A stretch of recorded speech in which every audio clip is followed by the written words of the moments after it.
Shadaqallahul azim.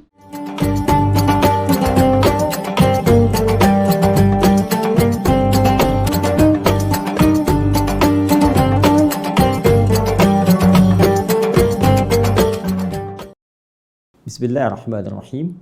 Assalamualaikum warahmatullahi wabarakatuh.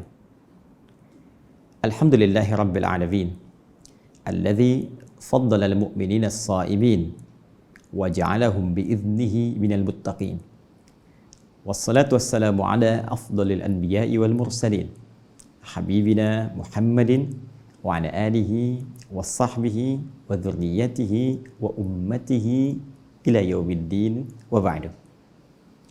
Saudara-saudariku, pemirsa dimanapun Anda berada, berjumpa kembali dalam program Aku Suka di hari ke-20 di bulan Ramadan tahun 1441 Hijrah.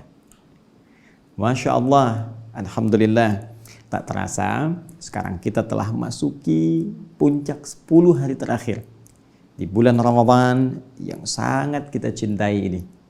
Dan tentunya ini harus terus menjadikan kita termotivasi untuk meningkatkan amal-amal kebaikan kita, sekaligus mengevaluasi catatan amal ibadah yang maksimal kita tunaikan dari hari pertama sampai dengan hari ke-20 ini.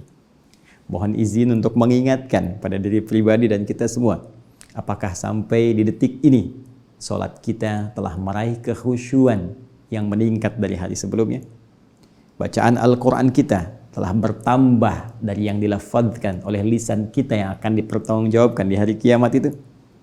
Pun demikian, semangat kita untuk berbagi, baik lewat harta benda, juga boleh jadi pakaian, mungkin juga makanan, yang sampai hari ke-20 ini tentunya akan jadi ukuran tingkat kemuliaan dari ibadah yang telah kita tunaikan. Namun demikian, untuk memaksimalkan itu semua, tentu setiap yang kurang dengan kasih Allah Subhanahu wa Ta'ala, selalu saja Allah memberikan momentum untuk melimpahkan pahala guna menutup kekurangan-kekurangan di masa lalu, sekaligus melahirkan satu momentum yang bisa menggugurkan kesalahan dan dosa dalam satu masa yang boleh jadi bisa bersamaan. Di pertemuan lalu, kita telah uraikan tentang momentum dimaksud dalam satu malam saja di bulan Ramadan, yang kita kenal dengan malam Al-Qadar, telah tuntas kita bahas, baik dari segi narasi Al-Quran tentang informasi waktu pertama kali malam itu diturunkan bersamaan dengan turunnya Al-Quran, yaitu terdapat di isyarat Quran surah ke-8 Al-Anfal itu, ayat 41, dengan merujuk pada peristiwa sejarahnya di hari yang bersamaan, yaitu Jumat, hari paling mulia, tanggalnya 17 Ramadan, dan ini peristiwa pertama kali diturunkannya Al-Quran dari Lauh Mahfuz ke Baitul Izzah. Demikian kemudian berproses hingga lahirnya Rasulullah SAW ditugaskan sebagai seorang nabi dalam usia 40 tahun, 6 bulan, 12 hari itu. Kemudian turun wahyu kepada beliau dan berproses malam Al-Qadar diturunkan. Dalam keterangan versi Nabi SAW, banyak di akhir-akhir di bulan Ramadan, khususnya di 10 hari yang terakhir. Karena itu pertemuan yang lalu kita telah uraikan keterangan-keterangan Nabi, bagaimana kemudian Nabi meminta kita memburu 10 malam terakhir. Dan mohon izin bagi teman-teman yang baru bergabung, mohon Anda bisa menyimak kembali tayangan kami di pertemuan yang lalu supaya bisa terhubung, ya, ada ketersambungan materi hingga pertemuan saat ini. Nabi meminta kita mencari di malam-malam yang terakhir. Saya tuntas jelaskan kemarin, seperti diulas di hadis riwayat Al-Bukhari, nomor hadis 2020 itu, dari Sayyidah Aisyah radhiyallahu taala anha, ketika Nabi menyampaikan bima ma'na taharru ya Lailatul Qadri fi al-ashril awakhir min Ramadan. Ayo buru, ya, buru. Seriuskan dirimu, maksimalkan persiapanmu untuk mendapatkan malam Al-Qadar itu di 10 malam-malam yang terakhir di bulan Ramadan. Baik, bahkan juga ada beberapa spesifik hadis mencari di malam-malam ganjil, witir, seperti pernah kita tuntaskan dalam pertemuan yang lalu, baik riwayat dari Sayyidah Aisyah, juga riwayat dari sahabat Ibnu Umar radhiyallahu taala anhuma.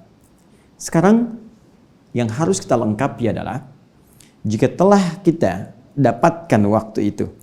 Seperti Sayyidah Aisyah pernah bertanya kepada Rasulullah SAW, "Ya Rasulullah, jika dengan izin Allah aku dapati malam itu, maka doa apa yang harus aku bacakan?" Dalam keterangan-keterangan lain bahkan Nabi memberikan petunjuk, ini amalan yang harus kamu lakukan. Amalnya disebutkan, doanya kemudian disampaikan, dan yang paling indah nanti ada feeling yang diisyaratkan oleh Al-Quran, yang dengan feeling itu ada petunjuk malam Al-Qadar, mungkin bisa kita rasakan dengan mengerjakan amalan itu. Nah, di edisi Aku Suka saat ini, kita akan coba turunkan dulu keterangan tentang amalan-amalan yang ditunjukkan oleh Nabi SAW, doa-doa yang langsung dibimbing lafadznya oleh beliau.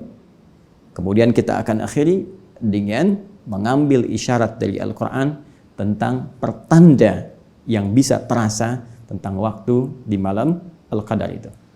Mari kita mulai teman-teman sekalian. Pertama kita akan coba lengkapi kajian lalu dengan mengurai amalan malam Al-Qadar. Ada dua bagian pokok yang bisa kita dapatkan secara umum dari isyarat hadis-hadis Rasulullah SAW. Keduanya, satu, berbentuk amalan spesifik.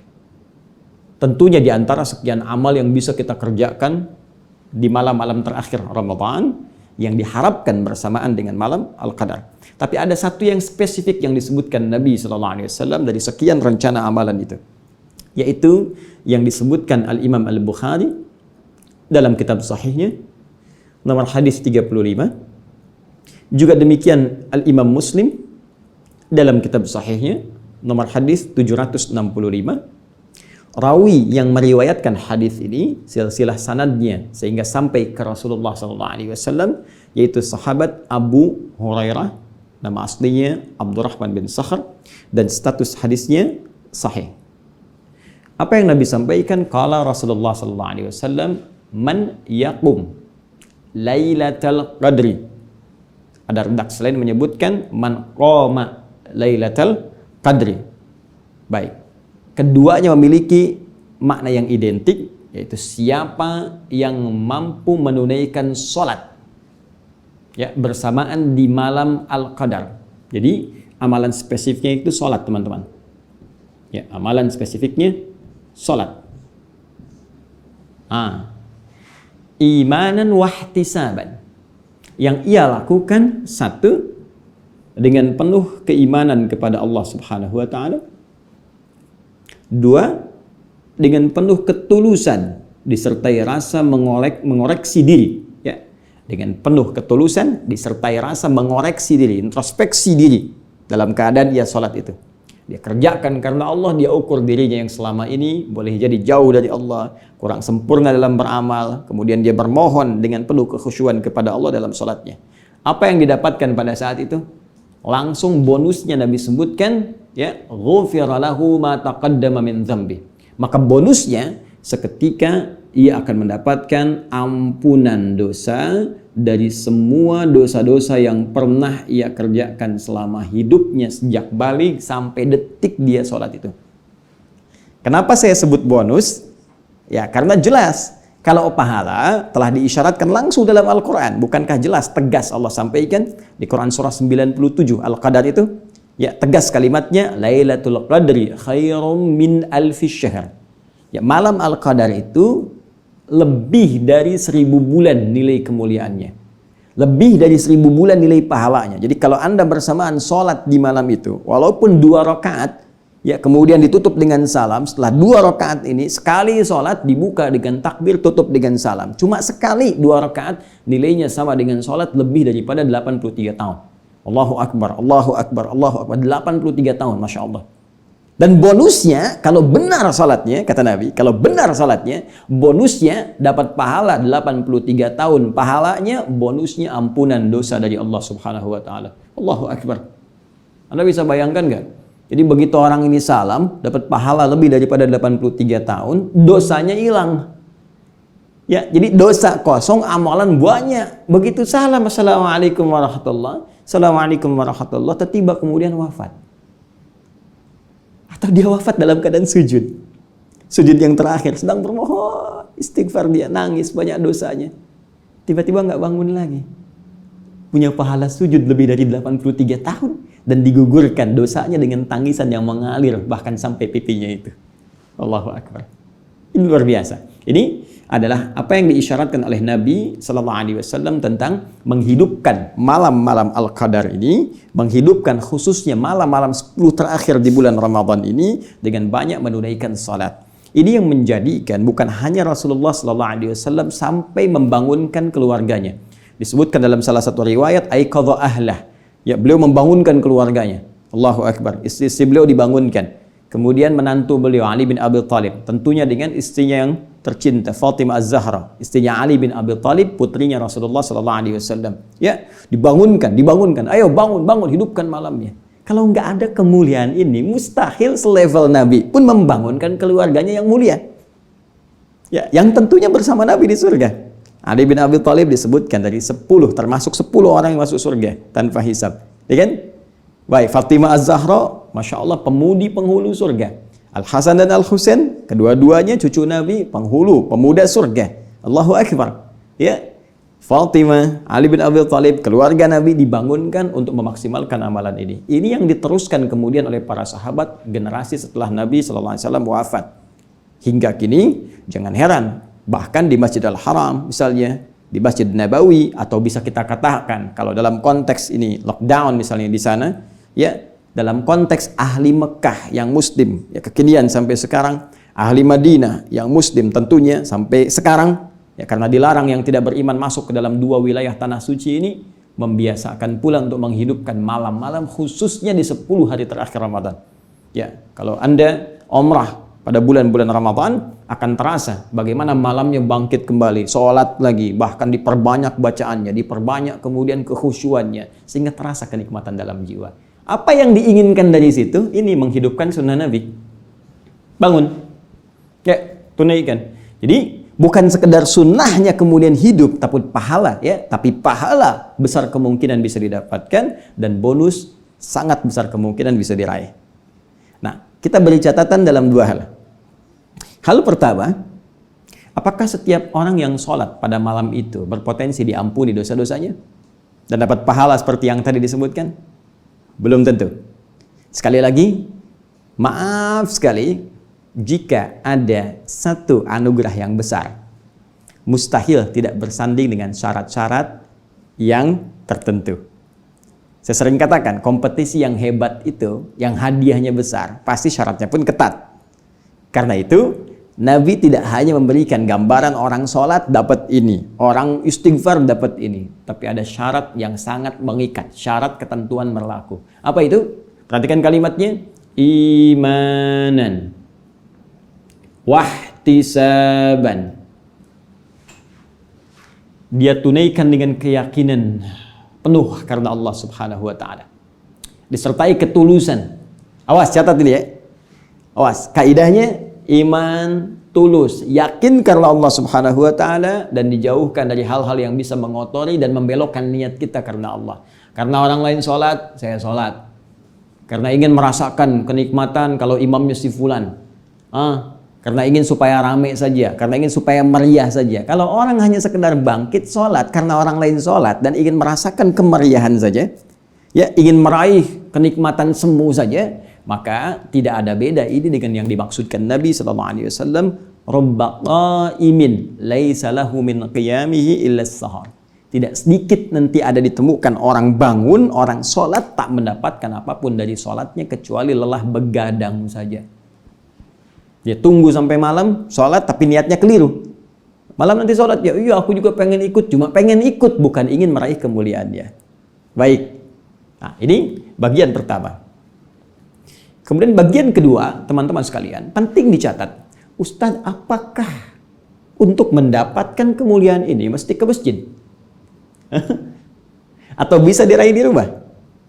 Teman-teman sekalian, Lailatul Qadar itu syarat meraihnya tidak terikat dengan masjid, tapi terikat dengan amalan yang dikerjakan di malam itu. Dalam kondisi normal pun kalau Anda ke masjid terus malamnya nggak bangun, cuman tidur, ya nggak dapat juga. Jelas ya?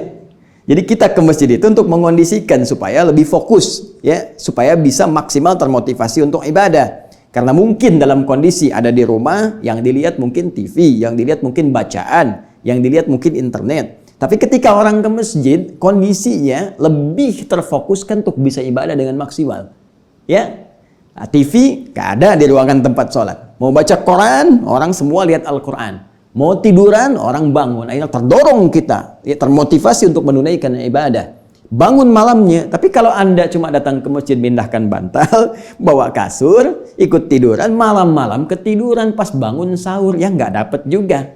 Jadi esensi malam Al-Qadar itu lebih kepada bagaimana menghidupkan malam dengan amalan, sekalipun bila tak mampu dikerjakan di masjid, seperti sekarang kita lalui pada umumnya. Di sebagian besar tempat di muka bumi, tidak hanya di Indonesia, maka tidak ada alasan untuk tidak menghidupkan malam dengan ibadah di rumah yang telah kita kondisikan. Ya, baik. Jadi teman-teman sekalian, jangan kemudian kita jadikan alasan, wah saya nggak bisa ke masjid nih, saya nggak bisa dapat malam Al-Qadar. Tidak. Anda bikin kondisi di dalam rumah, kondisikan satu ruangan, hidupkan malamnya, bangun jam 2, ya, bangun misalnya 2:30. Walaupun Anda sedikit ambil bagiannya untuk menunaikan sholat, isi dengan istighfar. Sementara tiduran dulu sejenak, kemudian bangkit untuk menunaikan sahur, makan, istighfar lagi, isi. Yang penting hidupkan. Ya. Jadi ini bagian kedua yang penting kita jawab. Syarat mendapatkan kemuliaan ini tidak terikat dengan tempat di masjid, tapi lebih kepada bagaimana menghidupkan malamnya dan menghadirkan suasana yang sekiranya bisa kita maksimalkan untuk menunaikan ibadah kepada Allah Subhanahu wa taala. Baik, ini bagian yang pertama. Kemudian yang kedua, ada isyarat yang ditemukan juga dalam hadis-hadis Nabi sallallahu alaihi wasallam, bimbingan langsung tentang satu doa yang langsung ditalqinkan, dibacakan melalui lisan Nabi yang sangat mulia kepada istri beliau tercinta Sayyidah Aisyah radhiyallahu taala anha. Ketika Sayyidah Aisyah bertanya pada Rasulullah, "Ya Rasulullah, jika dengan izin Allah tentunya, ya, aku berkesempatan bersamaan mendapatkan malam Al-Qadar itu, apa yang harus aku katakan? Apa yang harus aku bacakan dalam doa? Madza aqulu fiha?" Baik, ini dirangkum keterangannya dalam salah satu hadis yang bisa kita lacak, riwayat At-Tirmidzi, nomor hadis 3513, juga ditemukan pula di hadis riwayat Ibnu Majah, nomor hadis 3119. Rawi yang meriwayatkannya Sayyidah Aisyah radhiyallahu taala anha, dan status hadisnya sahih. Apa bunyi doanya? Baik, kita bacakan pelan-pelan. Saya yakin tak dituliskan pun, insya Allah kita semua sebetulnya sudah hafal. Hanya tinggal menempatkannya saja. Ikuti saya. Allahumma. Baik. Allahumma innaka afuwun tuhibbul afwa fa'fu anni. Baik, saya coba tuliskan saja ya, supaya mudah untuk kita pahami.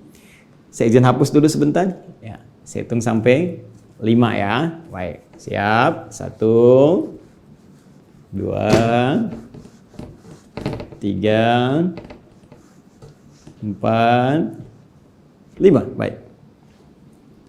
Simpan di sini. Allahumma. Tuliskan. Allahumma. Innaka afuwun tuhibbul afwa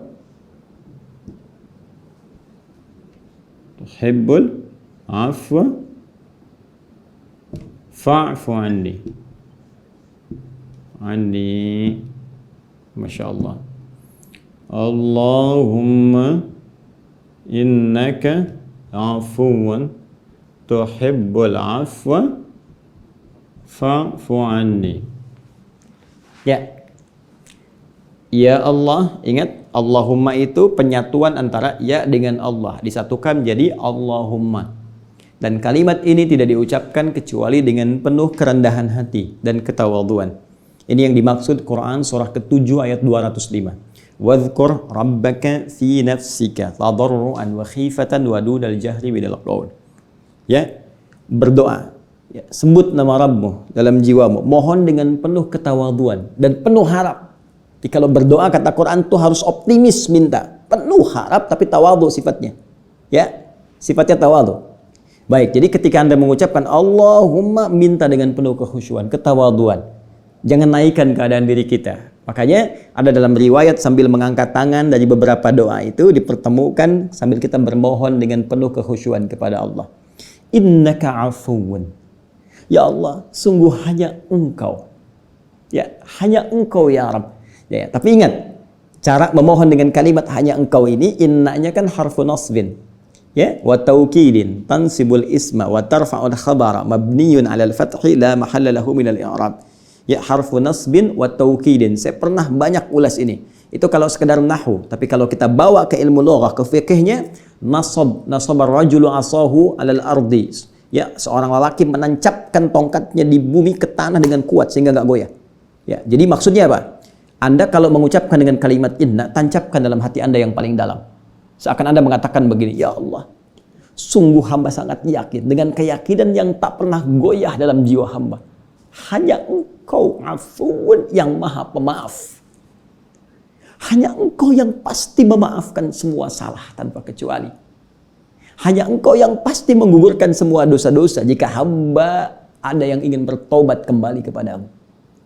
Tuhibbul afwa, dan Engkau mencintai orang-orang yang ingin minta maaf, minta ampun kepadamu. Ini kalimatnya indah sekali.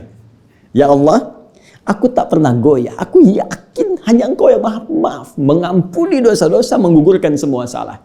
Dan aku yakin tanpa goyah ya Allah, Engkau mencintai setiap yang mau minta maaf. Engkau mencintai setiap orang-orang yang mau bertobat. Fa'fu anni. Maka dengan sifat cintamu ini, mohon maafkan kesalahan hamba. Ya. Kalimatnya indah sekali. Karena ada memaafkan dengan cinta, ada maaf tanpa cinta. Ada anak salah pada ibunya. Ya kan? Dengan sayangnya ibu, ada yang cuma membelai, sudah ibu maafkan. Ada yang menangis sajalah, sudah nak. Sudahlah, lupakan semua itu. Tapi ada orang yang datang, ya, karena perselisihan mau minta maaf tapi cinta belum hadir sehingga kalimat-kalimat kasar yang keluar. Kan sudah saya bilang dari dulu, mau begini. Nah, tidak. Nabi mengajarkan kepada kita, ya Allah, ya, Engkau mencintai orang-orang yang minta maaf. Hambamu yang mohon ampunan. Maka dengan cintamu itu mohon maafkan hamba. Indah kalimatnya. Baik ya? Dosa apapun sepanjang nyawa belum di kerongkongan. Anda pernah berbuat apapun. Ya, perbuatan-perbuatan yang sangat masuk bahkan dalam kategori dosa besar. Ya, perbuatan musyrik, kadang-kadang nggak sadar, riya itu musyrik kecil. Ya, ingin dilihat orang, ingin didengar orang, apalagi musyrik betulan. Hati-hati dalam konteks betulan yang saya sebutkan yang nyata benar-benar termasuk dosa besar yang disebutkan langsung oleh Nabi sallallahu alaihi wasallam. Ya, meminta kepada selain Allah Subhanahu wa taala, datang ke dukun-dukun, datang ke paranormal, ya, ke benda-benda tertentu, merasa ada dikeramatkan, memberikan satu kekuatan dan sebagainya. Tinggalkan semua itu, kembali kepada Allah, minta ampun.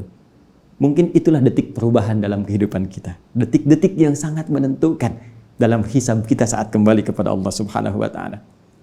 Ingat, ketika momennya ada, maka semua kemuliaan dan kebahagiaan boleh jadi akan menghampiri kita semua. Satu poin itu. Jadi ini ibadah yang tadi disyariatkan melalui salat. Kemudian yang kedua, doa yang dimintakan melalui bacaan yang saya tuliskan. Dan Masya Allah, saya itu sering kali menghadirkan kekaguman pada orang tua kita dulu. Ulama-ulama kita. Tidak banyak mengungkap dalil-dalil, tidak banyak terlalu panjang-panjang memberikan arahan. Cukup diberikan amalan masyarakat awam. Sudah. Bukankah setiap tarawih kita dibimbing membaca doa ini? Allahumma innaka afuwun tuhibbul afwa fa'fu anni. Ya, kalau kata gantinya banyak untuk keluarga kita, bukan untuk yang personal saja. Allahumma innaka afuwun tuhibbul afwa fa'fu anna. Ya. Kadang-kadang dimasukkan al-asmaul husnanya. Allahumma innaka afuwun karim tuhibbul afwa fa'fu anna ya karim. Tuh. Kalau kita konsisten tarawih itu, bukankah tarawih kan dikerjakannya kalau nggak tengah malam, ya kan? Atau ditarik maju ba'da isya. Sedangkan waktu Al-Qadar kan di Quran disebutkan, hiya hatta matla'il fajr. Malam Al-Qadar itu terbentang luas sampai ke pembuka fajar, menjelang fajar. Maka kalau benar kita konsisten sholat malamnya, lakukan dengan baik, baik di tarawih sifatnya qiyamul lail ataupun tahajud, maka peluang ini akan mungkin bisa kita maksimalkan. Nah, sampai di sini, setelah mengetahui amalan utama, ya saya katakan utama karena nanti ada amalan-amalan turunan. Kan tak mungkin Anda isi tengah malam cuma sholat 2 rakaat, istighfar terus tidur. Kenapa nggak kita tambah dengan yang lain? Ya, bisa baca Al-Quran atau tilawah, perbanyak zikir. Itu amalan-amalan tambahan yang mengiringi. Ini yang utamanya. Nah, hanya pertanyaannya begini. Apakah semua orang yang bahkan bangun di malam-malam akhir Ramadan untuk mengejar keutamaan Al-Qadar khususnya bisa otomatis bersemangat menunaikan ibadahnya? Atau belum tentu setiap orang yang bangun bisa langsung bisa fokus ibadah. Kalau tidak semua bisa seperti itu, karena boleh jadi ada yang sudah terbiasa gampang bangun. Ada yang baru ingin memulai 20 hari ke belakang nggak ngapa-ngapain, dia kejar yang 10 malam terakhir. Belum tentu keinginan itu akan disertai dengan kebiasaan. Karena belum jadi kebiasaan, belum tentu mudah untuk bangun di malam harinya. Dan kalaupun sekali bangun, belum tentu khusyuk. Ya. Harap-harap bangun jam 2, bangun setengah 2. Tapi baru bangun karena belum biasa, nunggu, begini, tiba-tiba udah setengah 4. Baik, wudhu dan seterusnya. Nah sekarang, apakah ada tips dari Al-Quran? Dan hadis-hadis Nabi SAW, kalau saya ingin bangun dan memfokuskan diri, seperti apa cara bangunnya? Bagaimana saya bisa memfokuskan diri dan di mana tempatnya? Nah, teman-teman sekalian, dalam bahasa Arab, jika Anda ingin mengonsentrasikan diri, fokus terhadap sesuatu, dalam kondisi tertentu khusus, yang sulit dipalingkan pada yang lain, maka bahasa Arabnya disebut dengan akafa. Ya, kata kerjanya disebut dengan akafa. Saya tuliskan begini. Ain, kaf, ha. Ain, kaf, fa. Ya. Ain, kaf, fa. Akafa. Baik. Orangnya disebut akif. Alladzi lazima bihi. Akif. Orang yang konsisten terhadap sesuatu, fokus, dan sulit untuk berpaling. Jamaknya tambah un di ujungnya. Akifun. Plus un, jadi akifun. Orang-orang yang fokus. Mengondisikan satu keadaan, fokus di situ sulit dipalingkan. Karena itu saat Nabi Ibrahim alaihissalam mengingatkan ayahandanya bahkan kaumnya, ya, yang sedang fokus terhadap sesembahan, ya, fokus terhadap berhala, sampai-sampai dipanggil sulit, diingatkan marah. Itu ada di Quran surah ke-21 Al-Anbiya ayat ke-52. Ya, sampai diabadikan di Al-Quran, idh qala li abihi wa qawmihi ma hadhihi at-tamathilul lati antum laha akifun. Ini apa sih istimewanya patung-patung ini? Istimewanya berhala-berhala ini, sampai kalian ini begitu fokus, sulit dipalingkan dari itu. Diajak pada yang baik, susah diarahkan kepada pencipta, nggak bisa diingatkan, marah-marah. Akif. Nah, ini menunjuk pada sisi bahasa. Ya, baik. Kalau kita tarik ke dalam nuansa puasa, ini pun disebutkan ya di Quran surah kedua Al-Baqarah, persis di ayat rangkaian puasa ayat ke-187. Wala tubashiruhunna wa antum akifuna fil masajid. Kata Allah, kalau kamu ingin memang benar mendapatkan keistimewaan malam itu, maka buru kondisikan. Cari tempat dalam suasana normal, pergi ke masjid-masjid, cari spesifik, kondisikan tempatmu di situ. Fokus mencari ibadah-ibadah, fokus cari tempat-tempat yang spesifik dalam masjid pun bisa membuat kamu bisa nyaman ibadah. Ya, makanya Nabi kan ada spesifik tempat khusus beliau. Sampai sekarang dikenal dengan tiang tahajudnya Nabi. Ya, kalau kita nanti ilustrasikan dari dalam itu ada seperti panggung, ya, di area dekat Raudhah sebelah kanan, kemudian sebelah kirinya persis di belakang makam Nabi Sallallahu Alaihi Wasallam, area seperti panggung sekarang, ada tiang ke belakangnya itu amudit tahajud, tiang tahajudnya Nabi Sallallahu Alaihi Wasallam. Ada sahabat yang sayap kanan, ya, ada dekat-dekat ke mihrab seperti Umar bin Khattab radhiyallahu taala anhu. Cari tempat strategis yang mengondisikan kita bisa fokus ibadah, bisa nikmat. Orangnya oleh Al-Quran disebut dengan akifun. Bahkan nanti ya area Masjidil Haram pun disebutkan oleh Al-Quran sebagai tempat yang bisa digunakan sebagai akif, fokus untuk ibadah. Sejak zaman Nabi Ibrahim dan Nabi Ismail alaihissalam, keduanya diperintahkan mengondisikan area sekitaran Ka'bah untuk digunakan orang-orang fokus ibadah. Itu ada di Al-Baqarah surah kedua ayat 125. Paling kanan ke pertengahan. Wa idz ja'alna al-baita mathabatan lin-nasi wa amna wattakhidhu min maqami Ibrahim musalla wa ahidna ila Ibrahim wa Ismail an tahira baitiya lit-ta'ifin wal 'akifin warruka'is sujud.